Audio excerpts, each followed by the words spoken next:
Lama tak jumpa, rindu pada pasar. Malam ni Abang Said ajak belanja makan.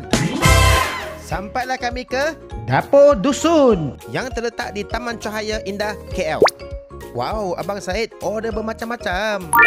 Aik, order ikan saja ke?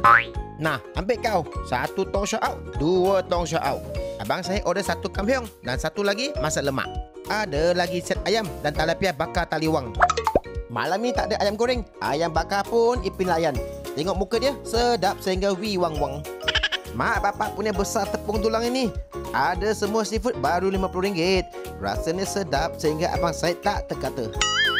Masak kamihong sini memang top notch. Alamak, sedap ke ni? Tak tahu nak cakap apa. I'm speechless. Aha, my favourite sotong bakar petai. Saya suka sini sebab until now, seafood yang kami makan semuanya segar dan seksi. Macam mana nak habiskan semua ini? Oh no! Alamak, ada lagi miang pula. Tengok Abang Said makan dengan penuh pengalaman. Sedap sehingga muka miang. Ini dahsyat. Ayam crispy berjalan. Cabut drumstick, celup dalam sos. Mamma mia, it was heaven. Bagi kami, restoran ini kami highly recommended.